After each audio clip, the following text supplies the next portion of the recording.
Bien, regresamos con José Chávez, ex viceministro de Gestión Ambiental, y con Carlos Adriancén, economista, decano de la Facultad de la UPC, para hablar sobre las políticas mineras. José, Carlos, muy buenas noches. Gracias por estar con nosotros en el programa. Bien, José, creo que podríamos empezar contigo. Se discute mucho, se habla mucho sobre minería en el Perú, y los partidos solo en épocas electorales hacen sus propuestas, pero ustedes han hecho una propuesta como Tierra y Libertad, que es la única que nosotros hemos logrado encontrar como una propuesta específicamente minera. Cuéntanos un poco, por favor, en qué se basa, cuál es esa propuesta, o sea, cuáles son los principales componentes de la propuesta. Me da gusto que la hayan revisado. Ha sido un esfuerzo de un grupo de personas que estamos vinculados a Tierra y Libertad, que partimos de la idea en primer lugar de afirmar que consideramos que la minería es una actividad muy importante, lo ha sido, lo es y va a seguir siendo una actividad muy importante, forma parte de la matriz productiva del Perú, pero que es evidente que hay algunos indicadores, algunas lucecitas rojas que se están prendiendo desde hace un buen tiempo.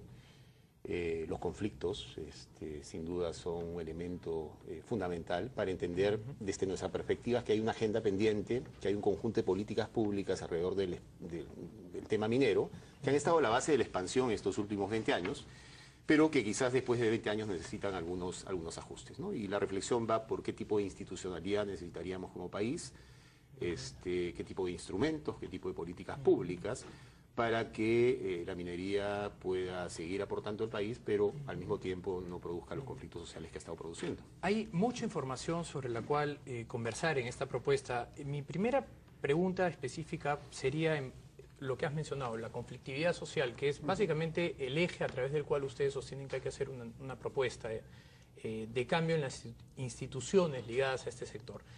¿Cuál sería para ustedes la respuesta detrás de la pregunta, el origen de los conflictos sociales alrededor de la minería? ¿Cuál sería el origen para ustedes? La impresión que tenemos es que el debate en los últimos años ha girado sobre una supuesta agenda ilegítima, que de repente existe, no cuestionamos eso. Pero estamos tratando de identificar cuál es la agenda legítima que está a la base de los conflictos. Ha habido un crecimiento, una expansión muy fuerte.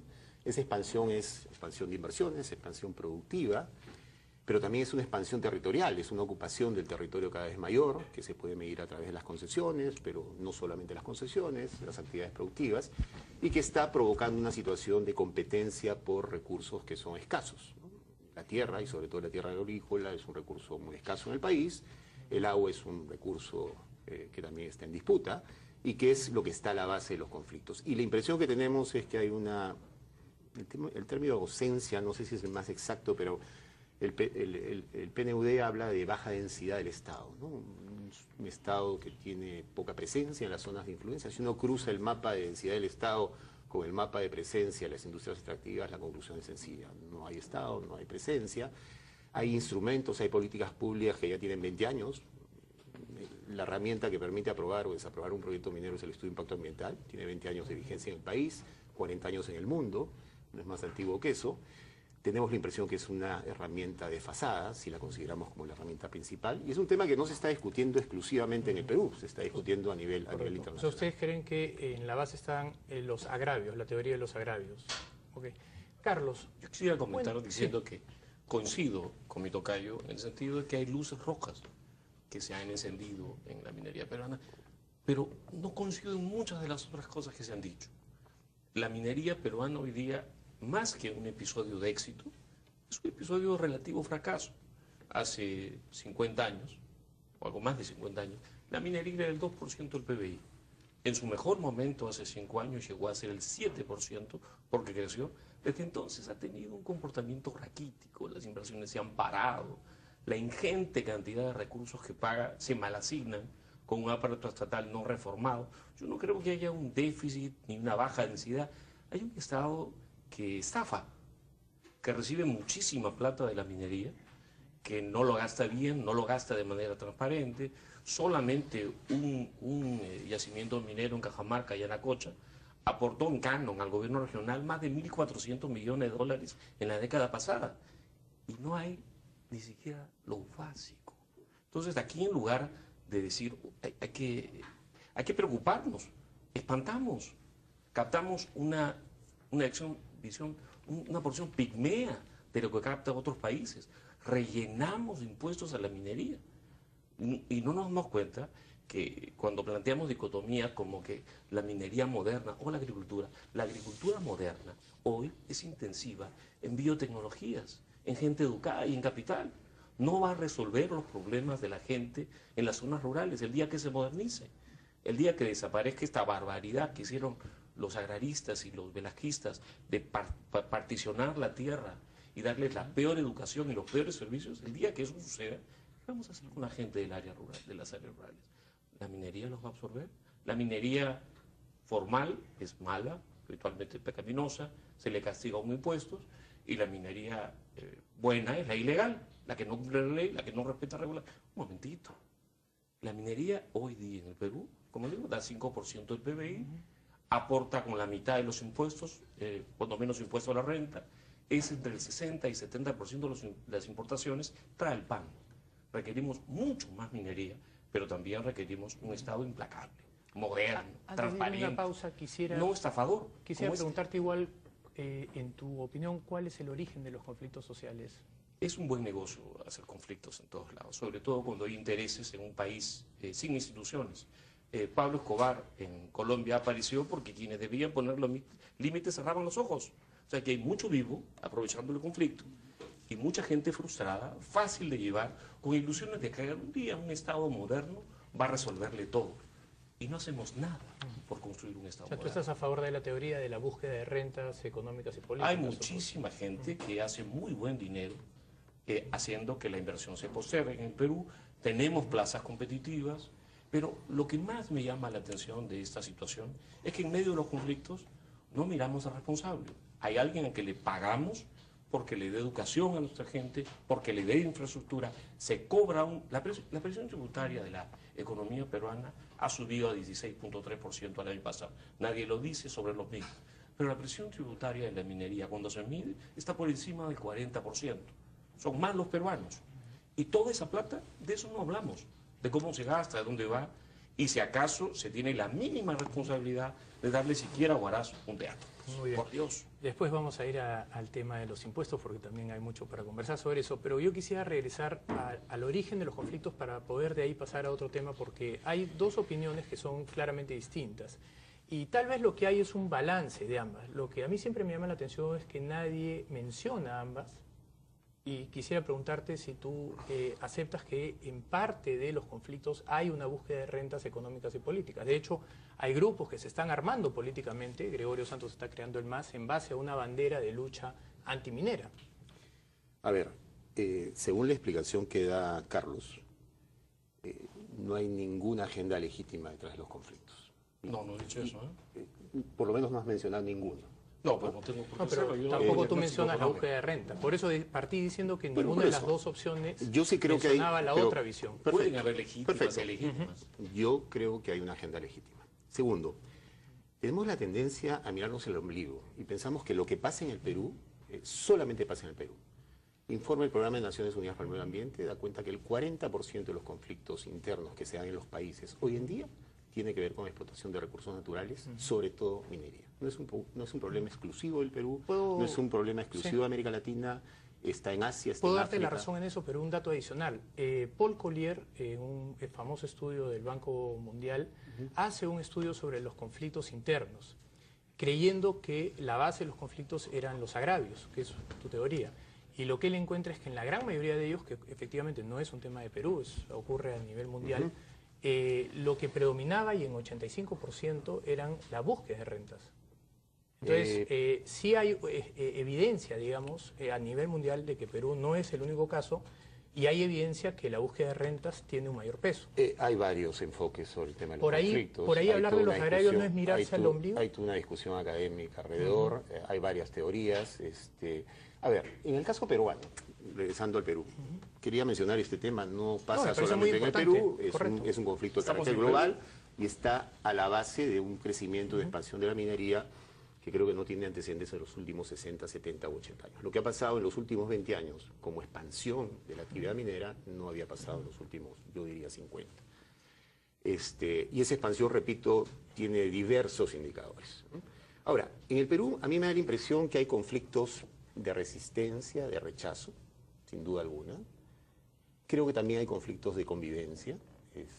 Creo que, por ejemplo, conflictos como el de Espinar es un típico conflicto de convivencia. Creo que el conflicto que está habiendo ahorita alrededor de las operaciones de Barrick también es un típico conflicto de convivencia. Cuando hablas de conflicto de convivencia, ¿te refieres a la actividad minera y la actividad agrícola? No, me refiero a que las poblaciones no le están diciendo no a la minería.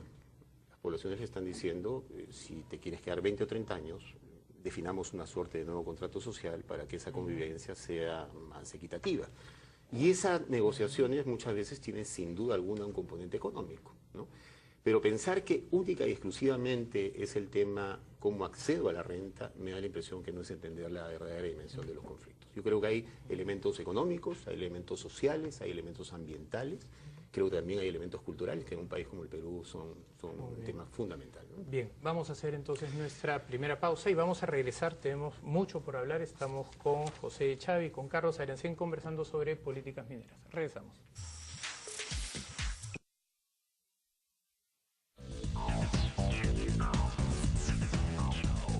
Bien, regresamos con el ex viceministro de Gestión Ambiental, José de Chávez, y con el economista decano de la Facultad de la UPC, Carlos Arancén. José, una de las bases importantes de este documento es partir por el hecho, por la premisa que nuestra economía es una economía primaria exportadora y luego en un continuum llegan a la posibilidad de enfrentar una enfermedad holandesa. Explícanos, por favor, en base a qué sostienen ustedes que nuestra economía es primaria exportadora y cómo así podríamos llegar a una enfermedad holandesa. Yo no diría que ese es el enfoque central del documento, ¿no? Digamos, el peso de la minería básicamente es el indicador de las exportaciones, más del 60% de las exportaciones. Tiene una participación muy importante en el impuesto a la renta, no es 50%, insisto, hay que ver la nota de la SUNAT, es 25.7% el aporte de la minería. Además, casi el 90% de la carga tributaria del sector minero es impuesto a la renta, es el impuesto fundamental que paga la actividad minera. El enfoque que estamos tratando de desarrollar en el documento es la minería, insisto, es una actividad importante, pero evidentemente necesita regulaciones que hoy en día no existen. Y esas regulaciones ustedes dicen que nuestra economía es tremendamente dependiente del sector primario exportador. Bueno, es una economía que sin duda depende fundamentalmente de actividades como la minería, ¿no es cierto? El indicador de exportaciones que es fundamental. Pero un solo comentario. Sí. Comercio y servicios son casi el 60% del PBI. Sin duda. Para darle una idea. Y no son primarios exportadores. Agreguémosle utilities. Mire, los sectores primarios, minería, pesquería es medio punto, minería es 5, agricultura es 7. No dependemos de ellos. Ahora, traen impuestos, traen divisas. Sí, a mí siempre me llama la atención por qué caracterizamos a la economía en base al 13% del PBI. Cuando he podido conversar con otros economistas, Waldo Mendoza, otros que caracterizaban la economía, terminan aceptando que es un componente importante de las exportaciones, pero no de la base productiva. ¿No lleva a error hablar de un modelo primario exportador que las personas no educadas en economía tiendan a creer que efectivamente minería pues es 60% del PBI o 50% del PBI, que por lo tanto efectivamente podríamos estar en riesgo? Sabemos cuál es la participación porcentual de la minería en el Producto Bruto Interno, y insisto, los indicadores... ¿Pero por qué no decir, por ejemplo, que nuestra economía es primariamente terciaria, dado que más del 60% de la economía es comercios y servicios? Sí, sin duda. Sin duda. Yo no niego el peso que tienen las actividades. Por supuesto, el principal indicador es el Producto Bruto Interno, pero el rol y la presencia de la minería en exportaciones, en el tema tributario, en la captación de inversiones, sin duda es una actividad fundamental. Correcto. Y además, decirlo no es atacar a la minería, ¿no es cierto? Decirlo no es atacar a la minería, no, pero, es reconocer la importancia y la gravitación. Sí. ¿Hay posibilidad para ustedes de una enfermedad holandesa en el Perú? Yo creo que hay algunos indicadores. Yo diría, bueno, si uno entra a la página web del Ministerio de Energía y Minas y vemos más o menos 50 y pico mil millones de dólares de inversiones, si esas inversiones se dan en 4 o 5 años, sin duda se podría presentar un escenario. Sí. Ustedes proponen planificar el ritmo de las inversiones para evitar la denominada enfermedad holandesa. Carlos, a ver, tú que eres decano de la facultad, por favor, explícanos qué es enfermedad holandesa y cuáles son las posibilidades de enfrentar una... Como mi tocayo quiere mucho ese país, lo sabe pobre. Este es un país muy pobre. Nos han hecho creer el rollo de que somos una economía dependiente de materias primas, que somos ricos, que nuestro problema es esencialmente redistributivo, y eso es un fraude. Este país es un país pobre, muy manejado, tiene una tasa de apertura que es el 10º de países con ingresos similares hace 50 años que se desarrollaron exportando y abriendo sus economías. Nos hemos gobernado muy, muy mal. Y tenemos clichés a los que somos muy, muy fieles. Pero, por ejemplo, esto de que tenemos un pipeline de inversiones mineras de más de 50.000 billones de dólares. Chile cae en el mismo juego y dice que tiene como 100. Pero en la práctica, ¿cuál es el flujo de inversión en un buen año? ¿3.000? El año pasado dicen que 4.000 con cifras que cambian a cada rato. ¿Qué quiere decir? Que la 10ª parte de los proyectos que quieren ingresar entran finalmente. ¿Qué está pasando con nuestra regulación laboral? ¿Qué pasa con nuestra regulación tributaria? ¿Por qué se van a otro lado? ¿Por qué le quitamos al país la probabilidad de que haya más recursos para, después de una reforma del Estado, gastarlos decentemente, en tener una justicia de primera, una educación de primera? Discuten los congresistas sobre seguridad ciudadana, pero mientras no ordenemos el aparato de seguridad ciudadana con tanto policía delincuente siendo pagado por los contribuyentes, nunca va a alcanzar la plata. El problema del Perú es mucho más de si terminamos de rellenar de impuestos o si racionamos la inversión de la minería. Requerimos mucho más inversión minera, requerimos mucho más inversión en manufactura, mucho más inversión en agro, en todos los planos. Pero no es que somos ricos y que todos los inversionistas mineros están haciendo cola para entrar a esta gran plaza. Eso es una ilusión que nos hace José, daño. Lo que plantea Carlos es algo que podemos ver en la data fría, ¿no? Más allá de las interpretaciones que le querramos dar, en la data la producción minera está cayendo. ¿Cuál sería la explicación para ustedes de eso? A ver, el año pasado, que ha sido un año difícil, ¿no?, para el país y particularmente alrededor del tema minero, es un año donde conflictos como el de Conga, conflictos como el de Espinar, digamos, han mostrado, digamos, una agenda complicada.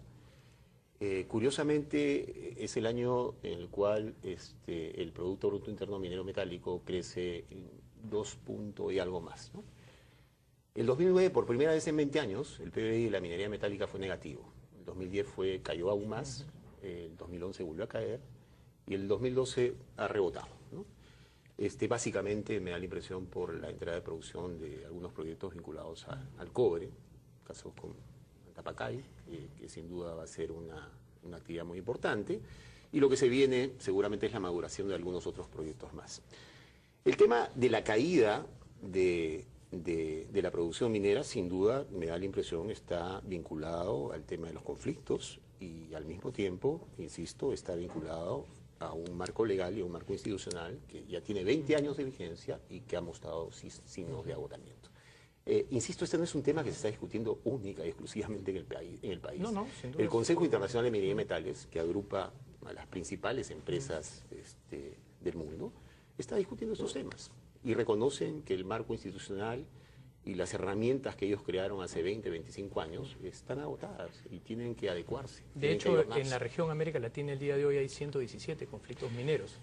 Y eso hay hasta un observatorio, ¿no? Ahora, la pregunta bueno, solamente en el Perú hay 230, según la Defensoría del Pueblo, ¿no? Pero no mineros, son 230 en total, ¿no? Así es, pero la mitad son conflictos vinculados a la minería. El 50% de participación en los conflictos. El 50%. Bueno, es una piscina de recursos importante, ¿no? El 50%. De los conflictos... Nadie protesta alrededor de actividades fracasadas. Bien, vamos a hacer una segunda pausa, vamos a regresar con Carlos y José Chávez, estamos conversando sobre las políticas mineras. Regresamos. Scotiabank, descubre lo que puedes lograr.